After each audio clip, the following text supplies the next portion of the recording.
Sekolah Dasar Negeri Cibolang Soreang yang berada di wilayah Dinas Pendidikan Kabupaten Bandung tahun 2022 terpilih mendapat penilaian sekolah adiwiyata tingkat kabupaten. Kepala Sekolah SDN Cibolang Soreang UU Rusadi terkait dengan sekolahnya mendapat penilaian sekolah adiwiyata tingkat kabupaten mengungkapkan, jembatani dengan menampilkan sebuah karya mereka sebagai apresiasi mereka supaya minat baca mereka, hasil belajar mereka dari lingkungan yang asli sehingga timbullah bakat-bakat anak yang terpendam, dan kami tuangkan dalam bentuk mading ini sebagai karya anak untuk satu karya anak-anak yang begitu antusias sesuai dengan program pemerintah untuk memelihara lingkungan hidup.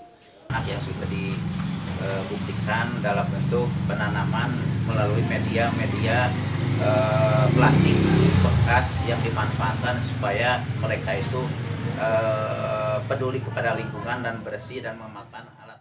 Diungkapkan Acep Supriyatna dan Tuti Tuyati, guru SDN Cibolang, dengan terpilihnya SDN Cibolang mendapat penilaian sekolah adiwiyata tingkat kabupaten, merasa senang dan bangga, juga mengucapkan terima kasih kepada semua guru dan kepala atas dukungan serta bantuannya hingga SDN Cibolang terpilih mendapat penilaian sekolah adiwiyata tingkat kabupaten, dan berharap SDN Cibolang lebih maju sesuai dengan misi visi SDN Cibolang Hudang.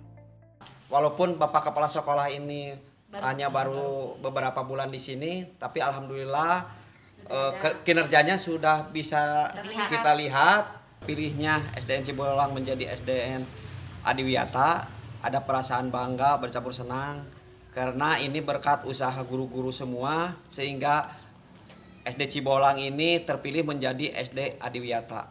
Kami untuk SD Cibolang, kami lebih maju, lebih eksis lagi di dunia pendidikan ini sesuai dengan visi kami, yaitu Cibolang Hudang yang berwawasan lingkungan.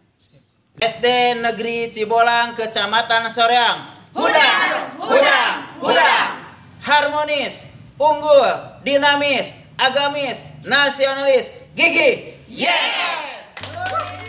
Dari SDN Cibolang Kecamatan Soreang Kabupaten Bandung, Jawa Barat, Iis dan Agus BR Hadas TV mengabarkan.